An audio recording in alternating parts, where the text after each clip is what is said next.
Going, Yeah, going live. going live. Going live. It is loading up. Takes a second. Going live on YouTube with hammers. Go. That is Tooltip Tuesday. Here we go. Talking about hammers. It was just accident that I put on the teal shirt today. That Oh, was That wasn't coordinated. yes. it wasn't coordinated. It was just beautiful I need higher contrast with mine. well, I can use, black. I can have the black. So stylish.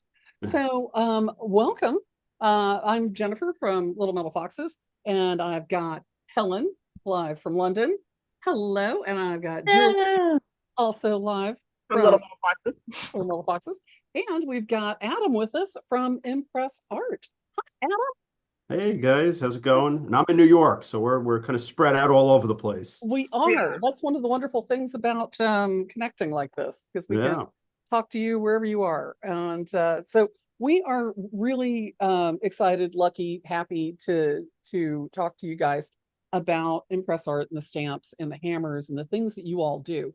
And we wanted to share that with our viewers, our people, our peeps, and the world, the entire world. Share with the world, yes. And because we were really excited about the hammers that you guys are coming out with, but you also do a lot of really amazing stamps and custom stamps, and there's so much more to the business than a lot of people see. Just, like if they go to Joanne Fabrics or Michaels, there's a nice assortment of things there, but there's so much more to it that I think is really exciting. And so what have you got? What have you got for us today, Adam? Yeah, so I mean, it was exciting for me. I mean, we had a conversation previous to this, and it was so much fun for me to be able to talk about all the stuff that goes on behind the scenes, because nobody ever cares about it. Nobody asks about that. Nobody ever talks about No. and that's where our passion is at. Mm-hmm. Yeah. We love what we do. We love innovating. We love problem solving, and getting to share that with other people who share that with us is really special. So yeah, I thought this was a great idea. I'm very happy to share this with your listeners. Yeah, any questions, we could do that. Yeah, I think in the metalsmithing side of things, because I know that we had talked about a lot of the bead and button and stamp and sort of crafting world that uses these. But I think, once you sort of start like verging into the metalsmithing jewelry people that are, making stamps, serious about hammers and tools and, things like that, they get totally geeked out. It's a whole other level about the tools and the evolution and where they come from and the history. And that to us is really exciting, because we like to see how that evolves. We like to, have that history and know, where it's come from and where it's going. So well, jewelers are famous for modifying tools, right? Like pretty much anybody who's serious at this and uses a torch has modified a tool, has annealed the tips of a pair of pliers and bent them to do a thing, has carved shapes on the tips of pliers, has cut the tips of pliers off to make them shorter, has adjusted if you're doing a particular process and you don't have a tool that quite fits the bill, and you're like, if only that, and then you just make that happen, right? And so that for us, it's not just making jewelry, it's also like making tool to make the jewelry. So it's not really a surprise that we would be, tool nerds. that makes sense too. I mean, the nature of metalsmithing is to like manipulate metal. Like, what's the difference if it's a piece of jewelry or if it's a metal tool to make the jewelry? Piece of steel, yeah. Exactly. You have the knowledge to do it. It makes sense that you would do that.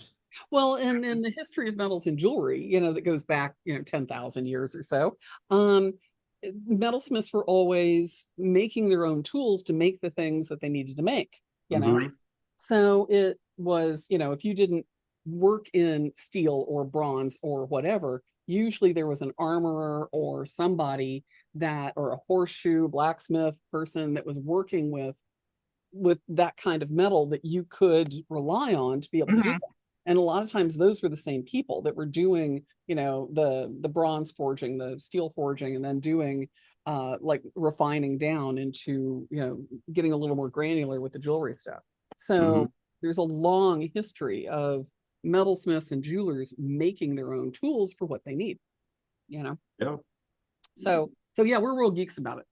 All right. Awesome. Awesome. I love it. So what have you got? You got a little All right. presentation for us? Yeah. Do you want to, we'll jump into the presentation Yeah, let's go. Share your all right. screen. That, Let's and talk. then because you have little presentations about, while you're sharing that, it's about the sort of the history of the hammers, which is great. And then we can maybe talk about some of the other stuff after, because I know Jennifer had a list. Jennifer has a list. Yes, I'll wait until the presentation has concluded. Right. All right. Yeah, go for Okay. it, Adam. Did you guys see it? Yeah, it looks great. Thank you All so right. much for including the Little Metal Foxes logo. Yeah, of course. So I guess before we get into this, I go into a little bit of the background, the background of metal stamping, and then we get into the hammers from there. But I guess just to give you some background on myself and kind of how I ended up doing what I do, I thought that would be a good place to start. Absolutely. So my family has been in the tool business since 1952. Mm-hmm. I'm like third generation tool guy. And so my family's business, they started selling tools after World War II to tool stores, hardware stores, industrial suppliers, different industries like that. My father and uncle took over that business, and then my brother and I were involved in that business. I pretty much as soon as we could walk, my dad was bringing us in and putting us to work. And Right, you mentioned that the child labor laws were. yeah, we worked for in McDonald's the back early then. days. You could do that when it's your kids. You can do it when it's your kids. Yes, exactly. Like, and then it was fun, and then It was, yeah, this is what we did when we Every day were was off take from your kids to school. work day. That's what we did. Yeah, we're in Brooklyn, New York, and that's what we did. Yeah, so every day was take a kid to work day. Every off day was take a kid to work day, and I got just parked in the warehouse to do assembly work or packaging or picking and packing. I mean, you name it, and we did it. But that's great, because then you have an experience of the business from the ground up, right? Like, what it's like to be in the warehouse fulfilling an order. When it's hard to get something or reach something, or when there's confusion, and yeah, I think that's really. I didn't appreciate what we were doing at the time. Mm-hmm. At the time, it was like, why am I not working in the air-conditioned office? Why am I out here, tearing up my fingers or, whatever. Right. Much later on in life, I had totally flipped. And then all of a sudden I had that appreciation for all of the different jobs that I did. Mm-hmm. It was really invaluable. Mm-hmm.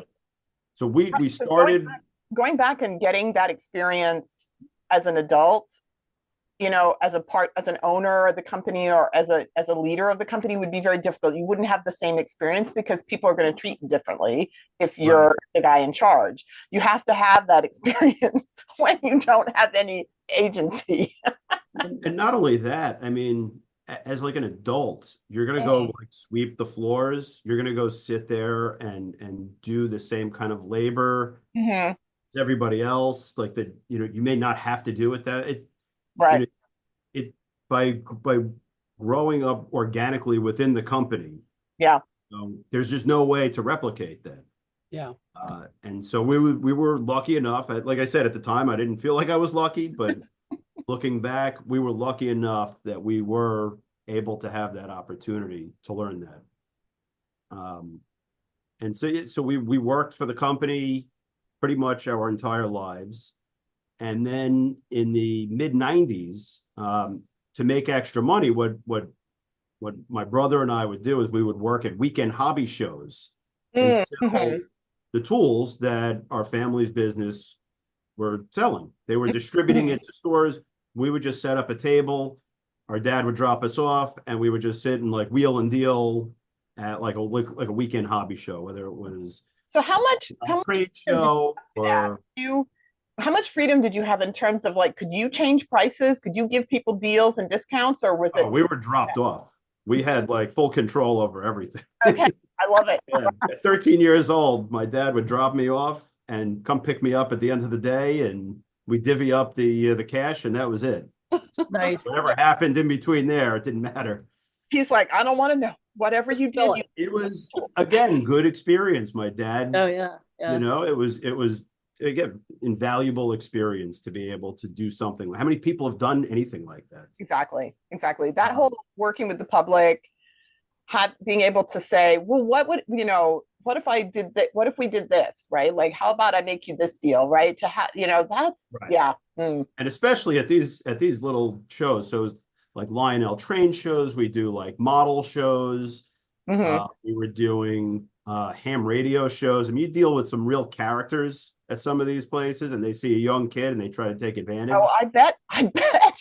So yeah, there was some stories.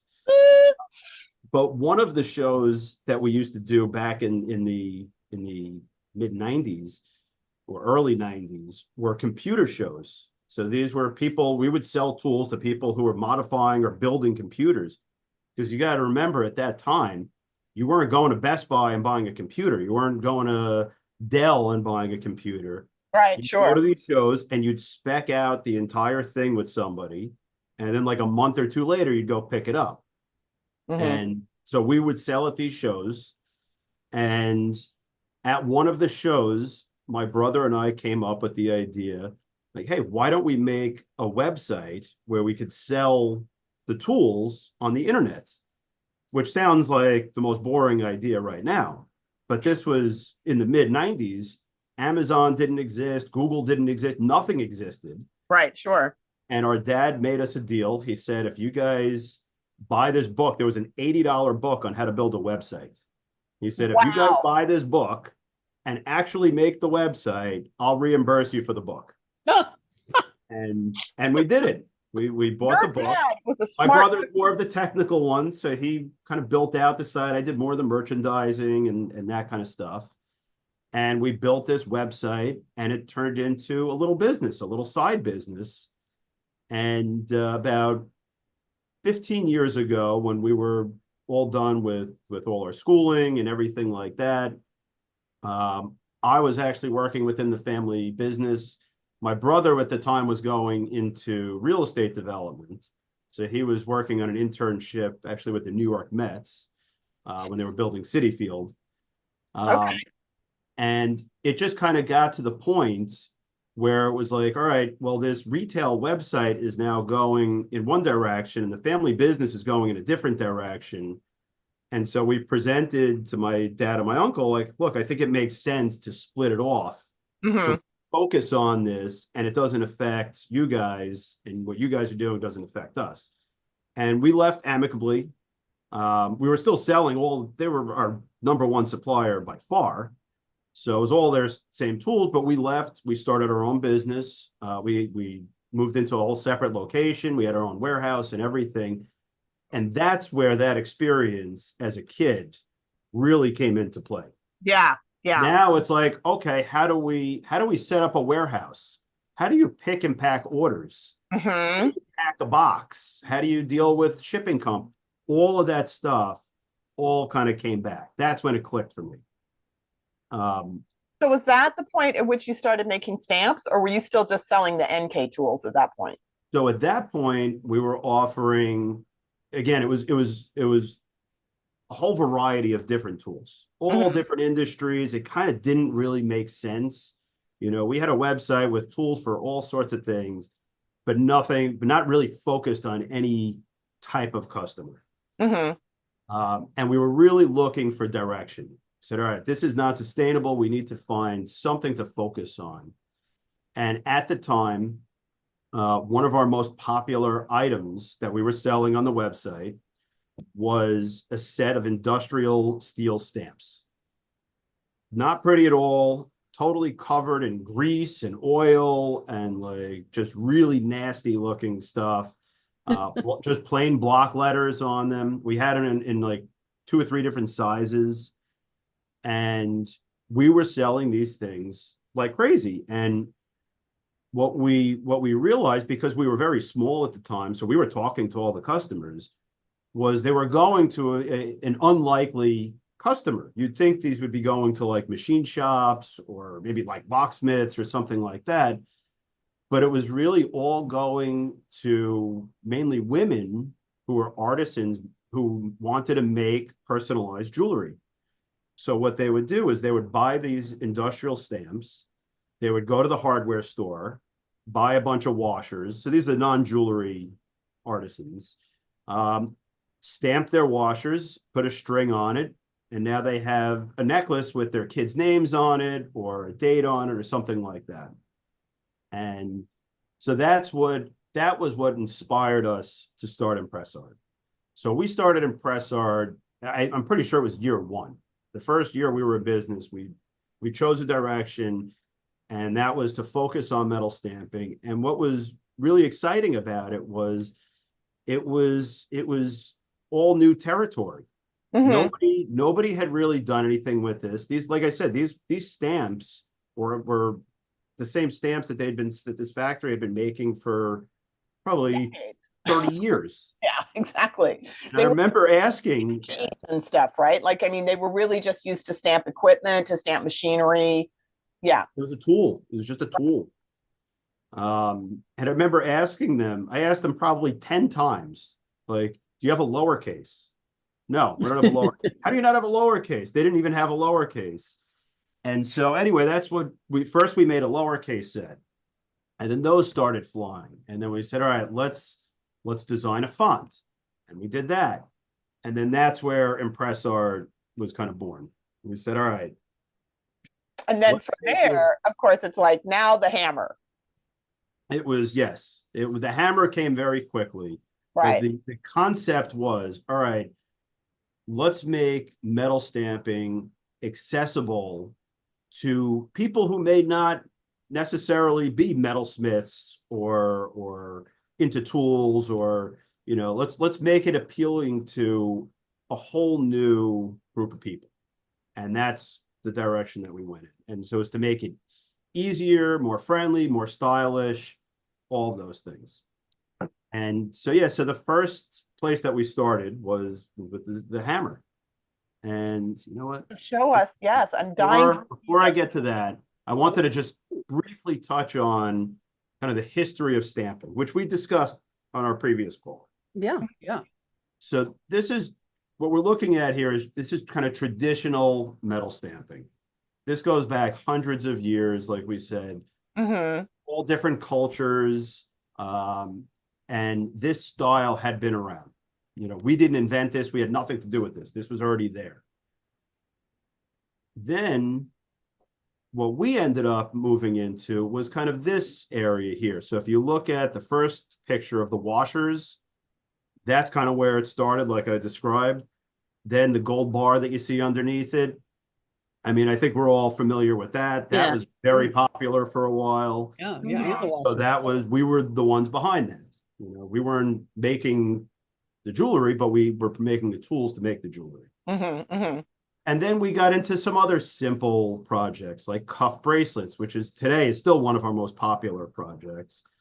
Charms, whether they're on bracelets or necklaces, and then just some other simple charms that you can see here. So this is kind of the direction. So this is a new group of people. These aren't the same people that were making the traditional hand stamped jewelry. This was kind of a new look. And now I think where we're at is we've kind of combined them, and people are doing some really cool things with metal stamping. They're using the traditional and they're mixing it with the new.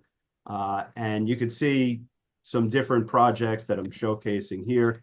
The house that you see there, this isn't jewelry, but every year around the holiday times, we start focusing on holiday ornaments. All our metal stamper customers, they love stamping so much that, it makes sense to do something special for the holidays. So we came up with some 3-dimensional project kits that they can hand stamp and personalize. And a lot of them have little villages that they've built out at this point. Oh my gosh.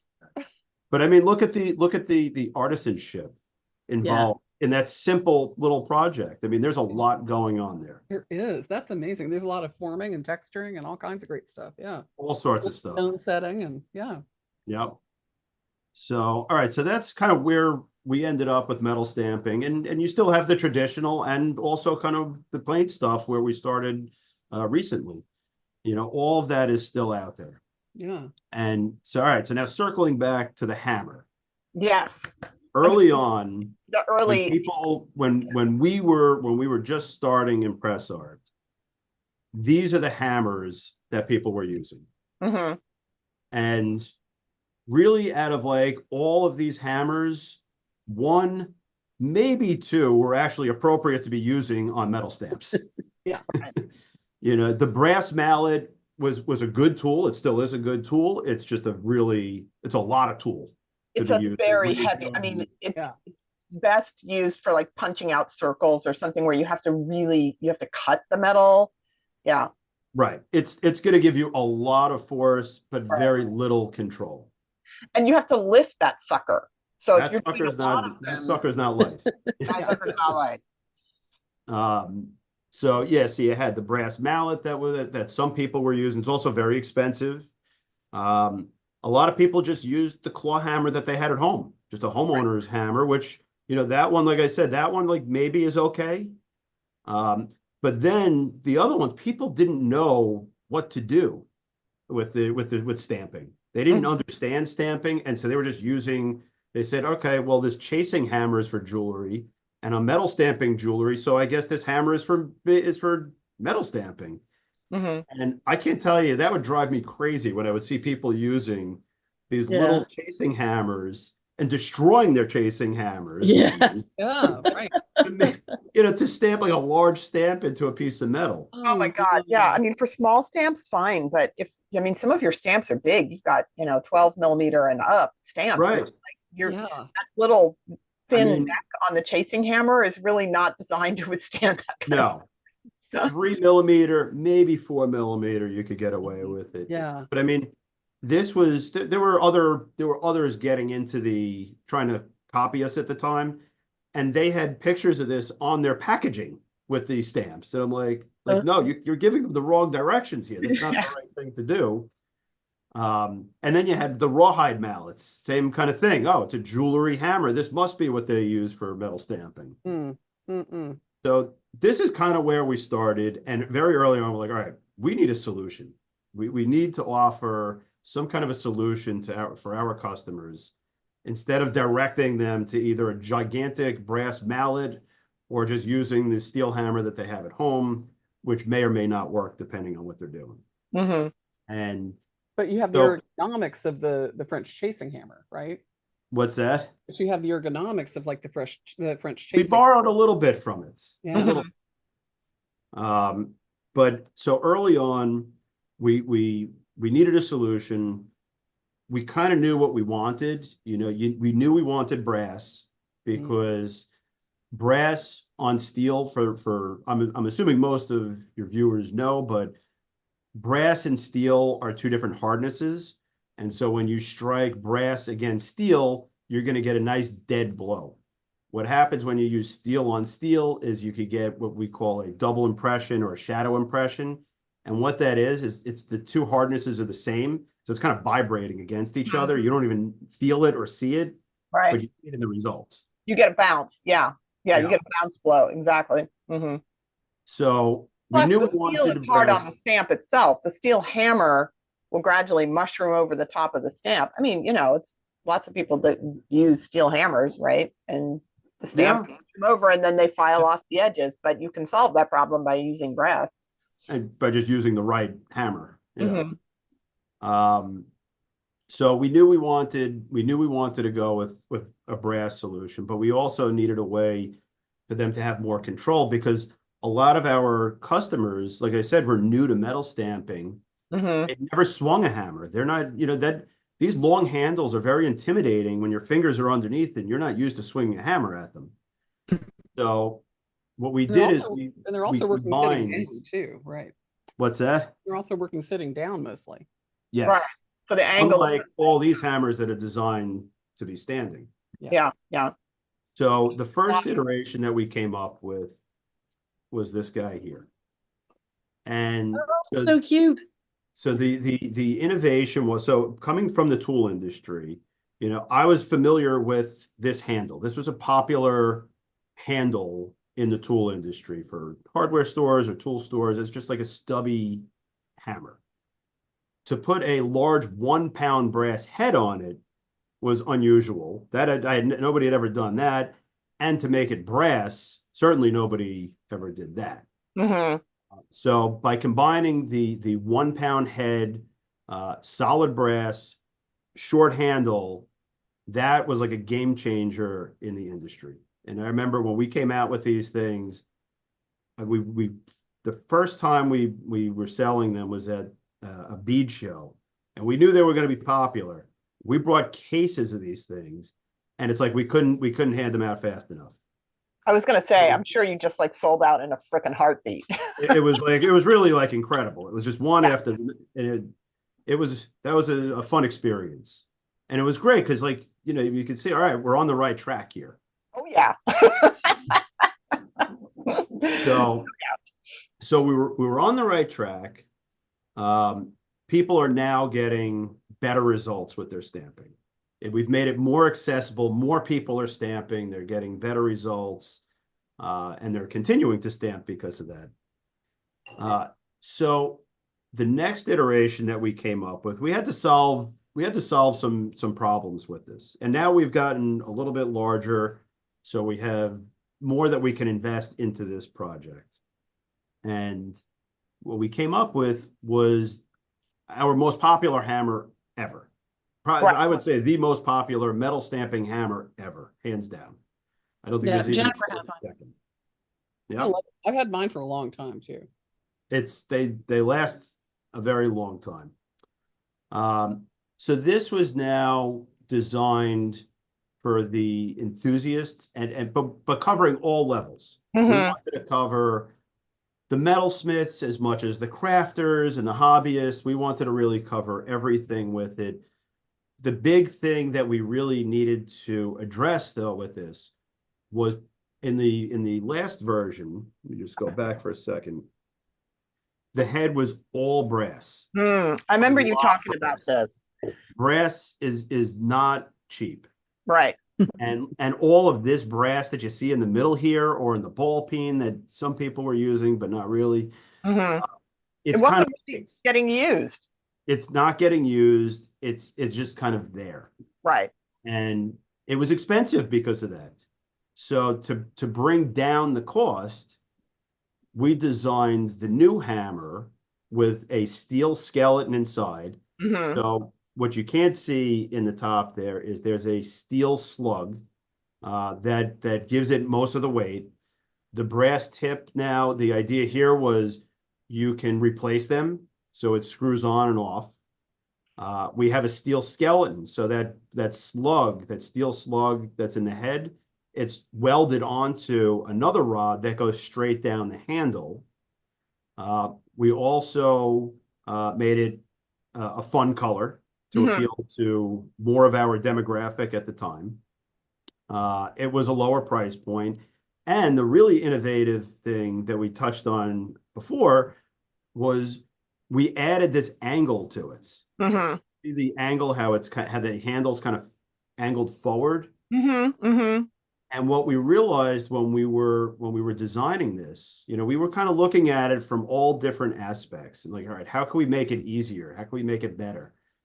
And what we realized is that all other hammers up until this point, really, that we found, were designed to be used while standing or squatting or whatever. And that's why they're all at a perfect angle.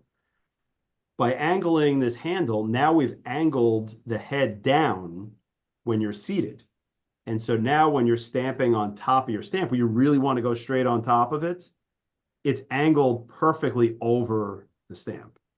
So that was like a real game changer for us, and I think the industry, and for our customers.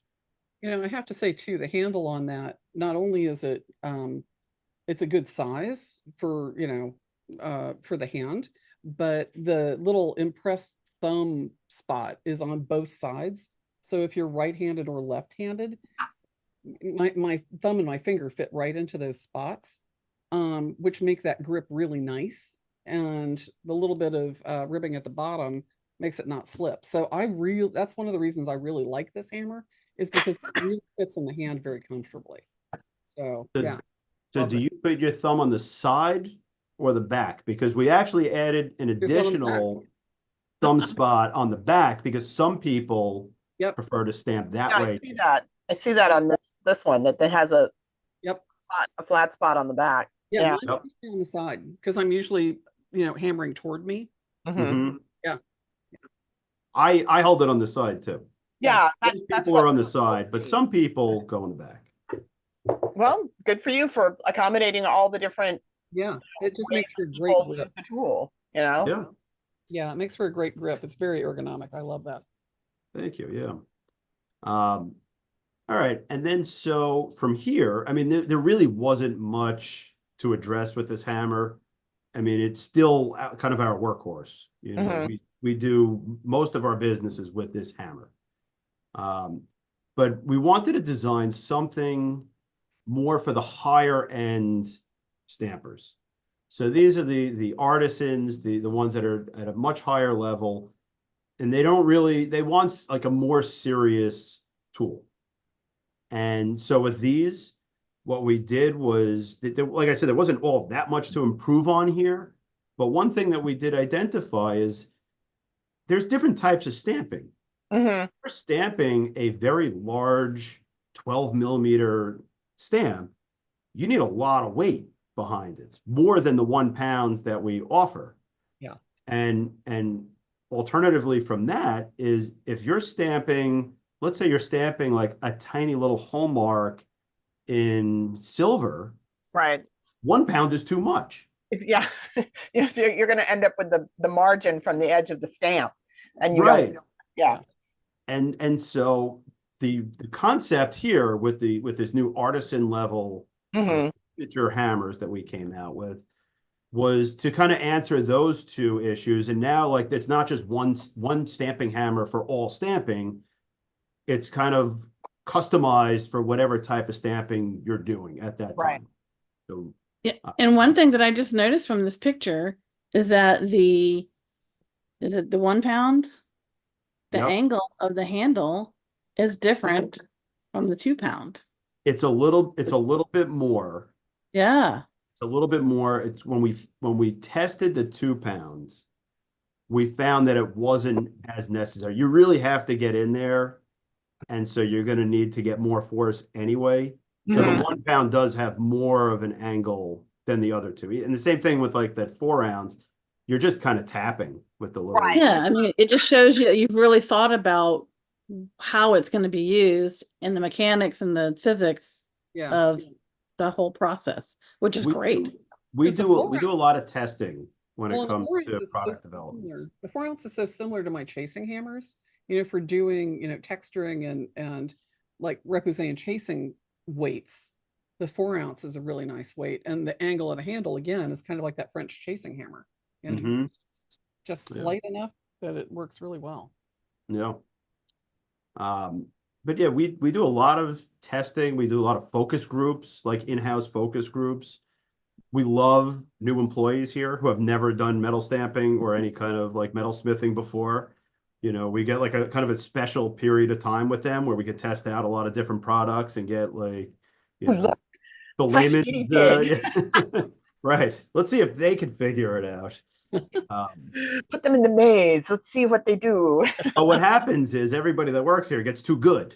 Yeah, exactly. I mean, it's like my husband makes video games, right? And so like if you're making the thing, you're essentially testing it the whole time you're making it. And so what the characters do, what the thing does. And so you're not testing it the way an actual tester would test it. You need fresh eyes on it. Yeah. You need fresh eyes. Always need fresh eyes. Yep. Yeah, and then so the other big change we made with the signature hammers is we secured the brass tips. What we found with our ergo hammer, the teal one that we looked at, was that while we made it replaceable, nobody was replacing them. First of all, they last so long. And people who aren't used to working with a brass hammer will get a little shocked at first when they see that it gets dinged up. You know, the first time you hit it, it's going to get marked up. But when you use it over and over and over again, it really doesn't affect the stamping. I mean, we've seen customers send us pictures where they have like a 1/4 inch like divot right in the middle of the hammer, the same exact spot, and they're still using it. This just blew my mind when you told me that. I was like, hot damn, right? Like that is quite the stamping journey. What's very interesting is not only that, I mean, that's kind of extreme. Yeah. But anybody who shows any stamper who shows their hammer, there's like a fingerprint on it. You can see their tendencies just from looking at the hammer. Are they in the center? Do they hit it on the bottom? Are they top heavy? Like you could kind of see how they stamp just from looking at the brass tip. So the last hammer, they were designed to be replaced. They certainly can be replaced. People just weren't doing it. They would get so much use out of them that when it came time to having to replace it, they just opted to replace the whole hammer. And occasionally we'd have issues, especially like within shipping, where there's a lot of vibrations and stuff, that sometimes the tips would come loose. And then it was not a great experience for the person who opened the package. So that's why with the new hammers, we said, all right, we're going to actually remove the feature. We think that'll be a better experience than having it replaceable. And so that's the direction we went in. And really, we haven't had anybody complain about it. These have been out now for years, probably, I'd have to guess 3 or 4 years. And people are loving them. Yeah. Yeah, they're great. I mean, I love the fact that they're the 3 different sizes. That's a bit, I mean, because I have a bunch of hammers, and I have a bunch of chasing hammers of different weights, and I have dead blow hammers, and I have a rod mallet, right? You know, so it's like I have at my fingertips literally multiple choices, but not everybody has a whole studio full of stuff, right? So, you know, if you got just one hammer, then you're right. You are limited a little bit in terms, you have to pull your punch a little bit. You have to pull the strike a little bit if you're going to hit something really small. Yeah, if you're doing enough of it, it makes sense to have the right tools. It does. If you're doing a lot of stamping, you should have the right tools for stamping. Well, because it's hard. Like a one size fits all solution. Right. It's hard on your body, right? Like, you know, it's hard on your wrists, and you want to limit that kind of trauma as much as possible. I have a question for you about the plastic. So because you've had the teal hammers out for so long, right? And you would see people using them so much that you would get this 1/4 inch divot in the face. How did the plastic of the handles hold up? Because I have had some pliers where I've had some issues with the plastic getting brittle and cracking or getting sticky. You know, I'm just curious, you know, what time has showed you in terms of that material. So we designed them using ABS plastic. And while we were designing it, we were concerned about that. Look, it's a hammer. You know, people are going to bang these things up. Also, something I didn't mention is the backs of the hammers are kind of designed flat. People use those for flattening. You know, a lot of times with stamping, your metal is going to curve up on you. Right. So you could use that as kind of like a nylon type of hammer. Oh, yeah, I see what you mean. Yeah, so like they're going to get beaten up. Right. Also, exactly. Right. And so we were concerned about that. Yes. And tested a lot. At the time, we were really learning a lot about plastics. You know, I didn't have that much background in plastic at the time. And I remember I was meeting with the factory, and I was questioning them about the ABS plastic. So we were using it now on the hammers, also on the cases for the stamps, and I was concerned about it cracking. And I remember the factory saying, "Hey, here, take this giant sledgehammer, try to break it." And I stood there I put it on a concrete floor, and I took this giant sledgehammer, it's probably like a 3 or 4 pound sledge, and I just went to town on that thing. I could not break it. Could Wow. not break it. It's ABS is like virtually indestructible. That's Wow. awesome. I mean, especially given the use case, right, Yeah. Adam? Because, and this is one of the reasons I asked, because I have had people say, I've heard people say and seen people say, oh, you can use, again, for stamping shapes, you could use like a Phillips screwdriver or, a hex head or something like that. And you can just hammer on the back end of the screwdriver handle, right? But the screwdriver handles are not plastic that is rated for impact. They're Right. not designed for that purpose. And so if you can probably get a few good strikes in, but if you do that regularly, the plastic can shatter in very not good ways. Yeah. And so, it's like I've been sort of keenly aware that repurposing a tool from one area to another can be really wonderful, using that star shape of the Phillips head screwdriver to make a mark is wonderful, but you need to not, injure yourself Yeah. by using the plastic handle as part of that. That's so funny, that example, because I would say maybe, I don't know, maybe 5 years ago, I was at the tool store, and I noticed some of the electrical tool companies started designing their screwdrivers with a steel base on the back of the screwdriver. Uh-huh. Because what the electricians do is if let's say you're running wire to a junction box, those junction boxes have little punch out holes. And so what they do is, instead of getting a different tool out, they'll take their screwdrivers and they bang it with like a hammer or something to punch out the things. People are doing it, breaking the screwdrivers, just like you said. So they actually started designing it for that. Right. And I remember seeing it, it's like, wow, that's really smart. I mean, it's a weird use. Not that many people are doing that, but Yeah, I thought it was a really cool design that they came It's an up with. abuse of the tool, but it's like, if that's what people are actually doing, you want to keep them safe, and you want to give them an opportunity to do that without injuring because if you're holding the screwdriver in your hand and you strike that plastic and it shatters, Oh yeah. and it's like, no, it could be very bad. I mean, Well, for the the other- electrical companies, that design could have come out of necessity. It could have come out of a lawsuit. Yeah. We don't know. but that's a great example of the evolution of that tool, that they're recognizing that instead of creating a whole nother tool that is for punching, and they understand that they're gonna, the guys are not gonna like reach into their belt and find the other tool, because they're usually in a tight space, or they're working really quickly, or Right.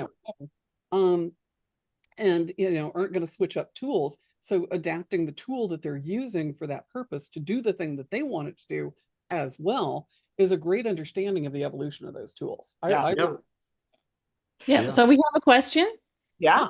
One of our students, she is in a class now where they're doing deep impressions, texturing into 14 gauge sheet with a ball peen hammer.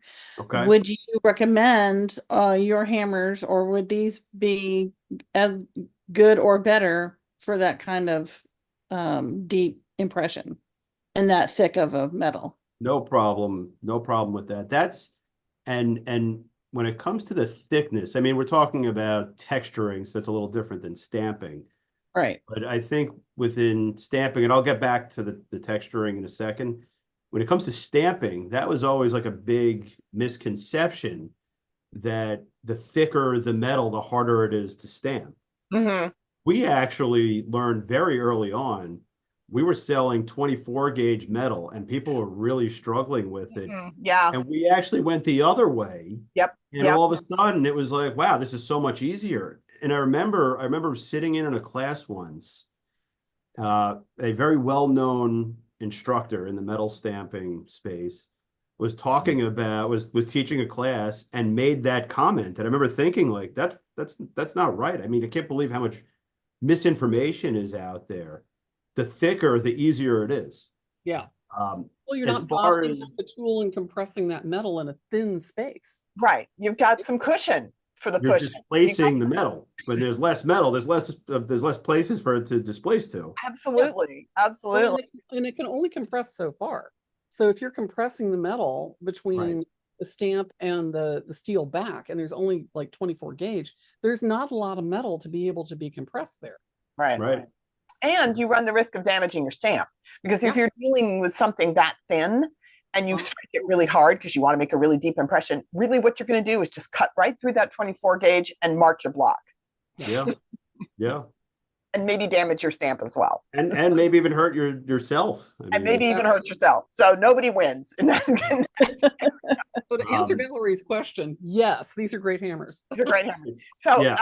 So back just to complete the plastic question. So that means that the black part of the plastic on these hammers and the clear part of the plastic are both ABS plastic. Yes. We tested some different, the original design for the new signature hammer was nylon, because we wanted it to really act as a nylon hammer. Mhm. But we found that the ABS was performing, they actually make clear nylon also. It was the cost was way higher to use that. And we found that the ABS worked just as well. So we're like, all right, So it's cheaper and it performs as well or better. yeah. We tested that one to death. We spent way too much time trying to figure out what type of clear plastic to use on that. There's no such thing as too much time if it's a safety issue. Yeah. Really. Well, So and it's wonderful to know, and it was something, I mean, I had noticed that there was this clear plastic on the back end, and you could really see the metal slug that's in the center of these hammers. But knowing that this was a design choice for use rather than simply aesthetics, it means a lot to me. And it's like, I will make sure, I will tell my students that don't forget, you can flip this hammer over and you can use it to flatten your metal. You can use it like a plastic mallet. Yeah. that's awesome. Yeah. Mm-hmm. So going back to the texturing question, do we know what kind of metal she was texturing? Let me find out. Yeah, possibly silver. I would imagine it's going to be something very soft. It's going to be Copper, silver, maybe. brass, copper. It's going to be something like that, is my guess. Yeah. And my point with that is, like, most of the jewelry metals that you're going to work with are going to be really easy to manipulate. Mm-hmm. Whether it's texturing or stamping, where we run into issues with stamping is, for a little while, I think it's kind of fizzled out, but a lot of people wanted to stamp on stainless steel. Mm-hmm. Ouch. Because it was permanent. You didn't have to do anything you didn't have to polish it. You didn't, Right. And I got that, but it's super, super hard to stamp into, especially if you're not a great stamper. And most people who are novices that are just getting into it, they don't know the differences with the metals. Right. Oh, that's a bright, shiny silver color. Let's go. All right. Yeah, she's stamping into sterling with tool steel. Okay, so that's going to be like really, really easy. Yeah. No matter what she uses, it's going to be. So it sounds like she was just using a regular commercial ball peen hammer. So she was using a steel hammer. Is that what she said? Yeah. Yeah. Right. So your 2 pound or even the 1 pound signature hammer would be good for that, because they give her a lot of control with the short handles, and the brass face won't damage her steel tool, but will also help deaden that blow the way a steel ball peen will not. You don't get the bounce. You don't get the shadow. You don't get the bounce and the, Right. So is she stamping or just texturing using the ball peen though? They were doing deep textures of some kind. Okay. Deep impression into impression texturing. So Okay. like Matthew Chimney would do like a deep impression. Right. So striking another tool into. Yes. Okay. Then yes, this would be perfect for that. No question. Mm-hmm. Yeah. Cool. You guys ready to jump into texturing? Now that we're talking. Yeah. If you want to buy this hammer, you can use the coupon code Alabama 10 to get 10% off If you go to the ImpressArt website and use capital L, capital M, capital F 10, you can get 10% off. The And entire all the website. information's on our website too. So if you forget, you can always find it there. I Let's see also have it on my last slide. I remembered that at the end. Give them the coupon code. Well done. Everybody always wants to know where they get their treat. All right, so we're ready to go on to texturing. Yeah. Yeah. Okay. Thank you for All right. answering my plastics questions. Yeah, no problem. All right, texturing. This is a super popular technique. It's been around also forever. And for those who haven't done it, like it's also like a really easy thing to do. Yeah. We used to do, I'll show you the tools that we developed in a minute, but we used to do these classes. We would go to these pinners conferences. So basically it was a conference, like a moving conference that was designed so that people can go to the conference and learn how to make all these things that they saw on Pinterest. We always had one of the most popular classes at the conference. It turned into like kind of like a side distraction for us. We're putting too much time into it. But we once did a class, and I have the video somewhere. We taught 200 people at the same time how to texture bracelets. Oh, the sound that must be. That It must was have been loud. so loud. It was, I've never seen an entire convention center. So we were set up, they had a classroom kind of like set up behind like pipe and drape within the convention center. When we started, every single person in the entire convention center stopped and had to walk over and look and see what was going on here. Viral advertising, right? It's Yeah. the crowd and everybody has drawn in to see what the F is going on over there. Well, and I have to tell you, Adam, one of the most asked questions as a jewelry maker by people that don't make jewelry is, how did you get that hammer texture? Right. I was Look, I'm not taking anything away from the jewelry shown here. Yeah. The bracelet in the middle is like stunning. It is. The earrings, I mean, this is all really well done stuff. But for somebody who's just getting started, who's never done any kind of metalsmithing before, you could get something very similar to this with very little knowledge. Yeah. It's so easy to start with texturing, and it's a great way to like break into metalsmithing because it's an easy way to start manipulating metal. Yeah. Well, not mess this up. Understanding forming, shaping, what hammers do, what that face looks like. There's a lot of very subtle skills that are involved in texturing. So yeah, it's a great place to start. Yeah. So, all right. So let's see. So now, all right. Traditional stamping hammer, texturing hammers. So the ones that you see here with the wooden handles, when we first started, these are the ones that were around. This was kind of it. And truthfully, like they weren't really like great designs. They all kind of ended up looking very similar. You had to hit it really hard. Like you see the one with the little circles in it, you know, like to get that texture is not easy. Like you got to hit it really hard and you got to be working on soft metals. So this was what was out there. Then we saw like an influx of what I would say are kind of like thoughtless, interchangeable heads, you know, where you could see here, there's all sorts of different designs. And, you know, this one actually has a little brass cap. I don't think that's an actual like solid brass tip. It even has a nylon tip. And then you can see in the last one, you know, there's little dimples and things like that. And, you know, we wanted to do a texturing hammer, but we didn't want to do the same old thing that everybody else was doing and just make a bunch of random heads. Well, so they're all similar. They all have the same patterns.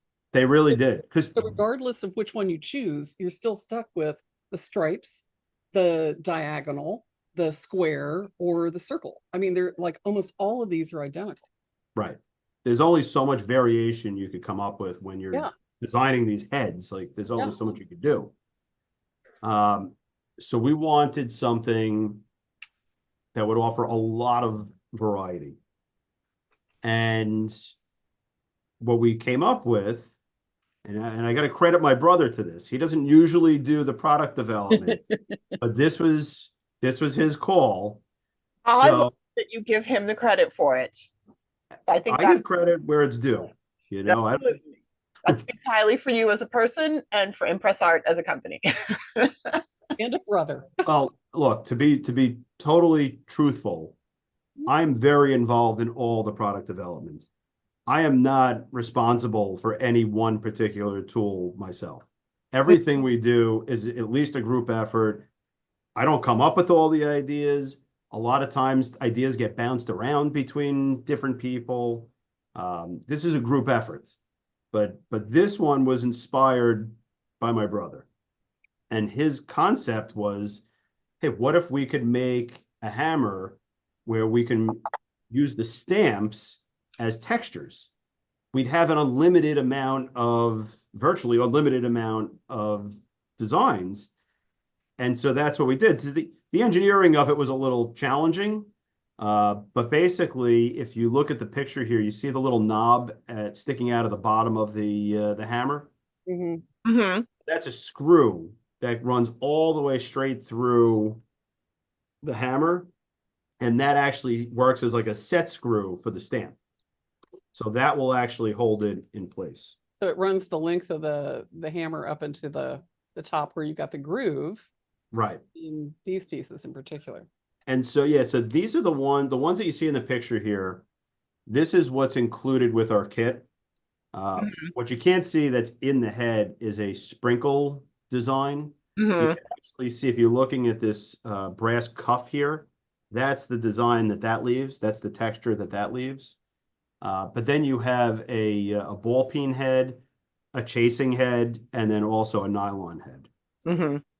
In addition to that, we actually did also offer a brass stamping head for somebody who wanted to. We didn't have the lighter hammers at the time. So this came out a little bit after the Ergo hammer. Black hammers didn't exist yet at that point. Right. So your lightweight 4-ounce signature hammer didn't exist when you made the texturing hammer. That makes sense, because as I'm holding these two things, they do have a very similar weight. Yeah. And you could see, I actually have one of the ball peen heads here. So these have a little groove in it like that. You see so that set screw sits in that little groove. That kind of really holds it in place. However, when you're using a regular stamp that doesn't have the groove, as long as you tighten it, and what I usually recommend is holding that knob in your palm. So you're kind of holding it at the bottom of the hammer, which is really where you want to hold it anyway. So you're getting a lot of leverage on it. Yeah, just like that. Yeah, so you're basically holding it like a French facing I hammer. should turn my hand around. So you're holding it so that hold it like that. You're holding it so that this is kind of this part is in your palm so that it can't slip out, is basically what you're saying. It can't slip out. Also, you get really good leverage. I mean, I think it's kind of the ideal place to hold the hammer when you're texturing. Right. So I also noticed when you unscrew this that you have a lock washer on here, which helps to, let's see if we can get it so that, so you can see there's a little lock washer on there, which definitely would help to keep it tight so that it won't come loose. I noticed these things. Yeah, I'm impressed. Yeah, the little details. I noticed the little details. I start to unscrew the tool, and I'm unscrewing and I'm unscrewing. I'm like, oh yeah, this is a screw that runs all the way through the whole handle of the tool, which is good. Yeah. What size tools actually do fit in here? This is the 6 millimeter. 6 millimeter. So it's designed for the 6 millimeter. However, you could fit anything smaller than a 6 millimeter in there also. It's not going to fit perfectly, but as long as that set screw is holding it in place, you could totally use it. It might slide around a little bit. I was thinking if you really, really, really, really, really wanted to use like a 3 millimeter, I would probably go to the hardware store and look for some telescoping brass tubing and make a sleeve that is a six. If I don't know if they make telescoping brass tubing that's 6 millimeters, but like get several pieces that you could use as your shell for a You smaller want to, punch, so that again you kind of fill up the space. If you're following me, I'll have yeah. to go look and see. Go check out K&S, the K&S display at my local Ace Hardware, which who doesn't want a reason to go to the hardware store and buy things? One of my It, one of my favorite places. it's a little funky to have the space there, but we do it all the time. If you put like a 3 millimeter stamp in there and really tighten that screw on it, it's not going to go anywhere. Okay, it I doesn't. try to push it like in a corner. Oh, I see what you're saying. Ah, yeah. So you push it up into the corner here. Because Yep. what I was thinking was it would be kind of in the middle, and then they'd have a little bit of a gap on one side and a little gap on the other side. And I was worried that it would bend just a little bit to one side or the other. Yeah. If you position it right, it should be. Okay. Yeah, I like that. That makes sense. So you're basically leaning the screw on one corner. You're essentially Yeah. the screw on this corner here, and then Yep. this corner here is pressed into the top edge of the plastic. Yep, that makes a lot of sense. See, you've done all the work for me. Yeah. Don't, A lot of don't have experience to go over to the here. hardware store though, Adam. So You can still go to the hardware store. Yeah, and this essentially gives you thousands of options with one. oh, yeah, hammer. with one hammer, right? So yeah, so you could see on this slide, you could see some of the different textures that this will make right out of the package. Yeah.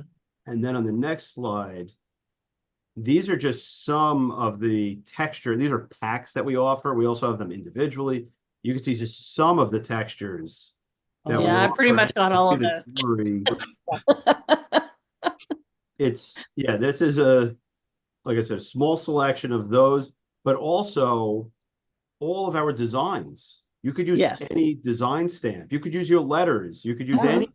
Yeah. To me, I was really, I didn't have enough time to find a project where we used a letter stamp. I really wanted to find one of those because I know we've done some really cool things where like you have to look really close to see that it's actually a stylized letter and not like a star or a swirl or something like that. It makes up the texture. And for a long time, there was not an option for this many types of textures. And so as a metalsmith that's been doing this for a few decades, using those letter stamps for texturing is always an option. I would tell the students, it's like, using the letter C to get like, goldfish scales, or the letter V to make like dragon scales or W's or M's, or so using them as not using text as texture also comes from sort of a graphic design background, that you're seeing the actual texture, because the text has been repeated, but you've got the pattern that it creates using like a V over and over, or a C over and over, or an O over and over. So you've got, a lot of graphic design details that you can use with text and just using your letters. And there's so many different fonts that you've got, upper, lowercase, that that you can really sort of switch those things up quite a lot and get really amazing textures with the letters. Yeah. Yeah. I would also mention, if you're looking at this slide, all of the examples where you see it stamped out, those are actually, you could also use them as stamps. So when you stamp that, it's going to look different than when you texture it. Yeah. It's a totally different technique, and I just want to point that out to anybody watching. Right. You Right. kind of have two in one here. It's going to create a texture like you see on some of this jewelry, but you could also stamp it, and which would mean intentionally placing it on a piece of metal and transferring that pattern perfectly. And you can make a pattern that way also. It's another way to texture. Yeah, or using them for borders, because several of these would make great borders. Absolutely. So Yep. But I do want to point out one thing that you cannot do is put a letter in the hammer and stamp the letter. It's only going to come out as a texture, because when we first came out with this tool, I remember a lot of people asking that if they can use this instead of the stamping hammer. Mm-hmm. No, that's not the way this works. You're never going to be able to get the accuracy. Right. Yeah, the accuracy of the placement is never going to be what you want. Yeah, it's not like a typewriter. Not like a typewriter. No. Yeah, it's no one end isn't fixed. It's stamping is precision and texturing is the opposite of precision, whatever that Chaos. You're taking a shotgun approach with the texturing, which is what makes it easy and fun to do. Organized chaos. It's organized chaos. Absolutely. So yeah. And so so we've covered our hammers now. We've covered stamping hammers and texturing hammers. Yeah. No, they're great. I mean, I had seen the one Jennifer had, the blue one. But I hadn't used it. I don't do a ton of stamping, I do some, but I would always just use a dead blow mallet or, a chasing hammer or something like that. Because all I had was letters, uppercase, and that was it. But it's been fun having these smaller hammers. It's like, oh yeah, because I'm always telling my students, buy the best quality tool that you can afford, and so it's like, well, a cheap ball peen hammer from the hardware store, if that's really all you can afford, okay. But if you're doing a bunch of this and you can afford to buy a nicer hammer, it's going to be you're going to have a better experience, right? Yeah. Like you buy a better quality disc cutter. I finally bought a good quality disc cutter a couple of years ago. Oh my God, the difference. So that's a very big, I mean, the cheap ones, when it comes to disc cutters, they shouldn't even be like out there. They shouldn't be selling those. I know. And I had a cheap one for years. Can you end? That's what I could afford when I started. And then of course the problem is that, you get used to making the thing you have, making do with what you have. So sometimes it's good to get somebody to shake you up a little bit and be like, here, try this, Mm-hmm. Can you end the share screen? Are you done with it? He has one more slide. Oh, okay. Oh. Yes. Oh, yes. I told you the coupon code. Yes. ImpressArts.com, LMF10. There you go, people. Yeah. Yay. Oh my gosh. Thank you. That's awesome. Yeah. That is awesome. All right. I'm going to end it for anybody who hasn't written it down yet. I'm ending the slide. You can always watch this later. True. So, okay. Gosh. Well, that. Am I back? Yes. We're back. We're all back. All the things that were on my list of questions. And, that's funny about the plastic, because I knew that one of the things I was being careful about previously is I was afraid that I would crack that if I hit it. So knowing that it's designed for that is like bonus. Yeah, bonus. Exactly. It's going to get marked up. Yeah. Of course. Get marked up, but it'll survive. That's fantastic. That's all that matters. I just, you don't want it like shattering and. Oh, yeah, that's not going to happen. Yeah. Right. I'm hoping, I know that you've got a very special person that works with you that does some of the designs and some of the videos for you, Rita. Yep. And Rita, I've touched base with her, and I'm going to see if I can get her to do a tooltip with us for getting things lined up and centering and that kind of thing, because it looks like she's really good at that. Really good. And that's one of the top questions I know when people are talking about stamping. It's like, how do I get them laid out? Yep. How do I get it nice and even? And she looks like so you guys you have some aids for that. I know Jennifer got some of your stickers that you use to line things up, and I always just use masking tape and other things. Again, I use what I had. It's nice when you have a thing that's like laid out to be or the circular ones, that always adds an extra little complexity to things. So that product line, it's really a line at this point, started very early on when we would get our samples of the stamps. We needed to stamp them all out and test them. We had to learn how to stamp. Right. And one of the guys that worked for us at the time, he took some electrical tape that was around and laid it across, and he was using it as a guide. He said, this is brilliant. So we went out and we sourced the thickest electrical tape that we can find that wouldn't leave a residue. And That was gonna say smart choice, no residue, yeah, we still started with sticky. that. Then we went to guides where we actually printed on stickers. And now we have new jigs that actually have channels where you place the stamps in for bracelets and rings. Right. So yeah, Rita can certainly, she was heavily involved with that. She was a big part of that product design. So We'll look forward to touching base with her on that. yep. Hopefully real soon. So, Yeah, I'll give her the heads up. yeah. Well, Adam, thank you so much for sharing that with us. That has been eye-opening and like just very inspiring. It's always fun to learn that your tool has something else going. Yeah. Well, Yeah. No, I'm like super stoked about More than you thought it did. yeah, and anytime you can use a tool for more than one thing, Oh yeah, yes. you know, it just makes it that much more valuable because it makes it multifunctional. right. And one of the things I really love about the multi-purpose texturing hammer. It's one of Well, the- and being able to not, you just flip it around as opposed to putting it down and picking up another one to flatten out your metal. I mean, because you're absolutely right. You know, you only know this if you've done any stamping, that you're stretching the metal. Of course, you're stretching the metal, and Yeah. so of course it's going to deform a little bit. You're going to need to, you know, if you're going to stamp in another place and the thing is curved, you got to flatten it out. So yeah, absolutely. Well done. Good Thank tips. you. Arts. Yeah, thank you so much. We really appreciate your companies wanting to work with us and talk to us about this and help the students understand more about it. So really Well, appreciate it. Thank you from all It of was us. it was my pleasure. And anytime you guys want to talk about tools, I'm happy to talk tools. Excellent. We do. You know, we do.